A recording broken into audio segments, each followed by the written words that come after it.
এই হাজার লোক ঘর ছাড়া, কেউ ওখানে পাল্লালপুরে আছে, কেউ আত্মীয় বাড়ি গেছে, কেউ অন্য কোথাও আছে, তারা কি পরিস্থিতি এসছে এবং সত্যি ঘটনার পেছনে কি রহস্য আছে সেটা যদি জানতে হয় ওদের সঙ্গে কথা বলতে হবে। মিডিয়াকে ঢুকতে দেওয়া হচ্ছে না মানে কি?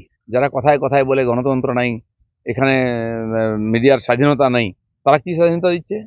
যে মানুষগুলো পীড়িত গৃহহারা তাদের বক্তব্যটা তুলে ধরতে দিচ্ছে না, তার মানে কিছু সত্যকে লুকোনোর চেষ্টা চলছে। আজ হোক কাল হোক সামনে আসবেই।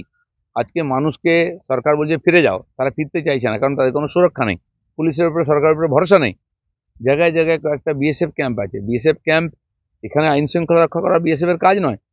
বিদেশ থেকে কেউ ঢুকছে কিনা, বর্ডার সুরক্ষিত কিনা, এটা দেখার কথা। তারপরেও সরকার যেহেতু ওদের 50 কিলোমিটার যাওয়ার অনুমতি দিয়েছে, তাই তারা এসে বাঁচিয়েছেন। নাহলে আরো কিছু বাড়িঘর জ্বলতো, আরো প্রাণ যেত, আরো বেশি লোক উদ্বাস্তু হতো। সেজন্য মমতা ব্যানার্জি যতই চোখের আড়ালে রাখার চেষ্টা করুন, মিডিয়ার স্বাধীনতাকে হরণ করুন, বেশি দিন এটাকে করতে পারবেন না।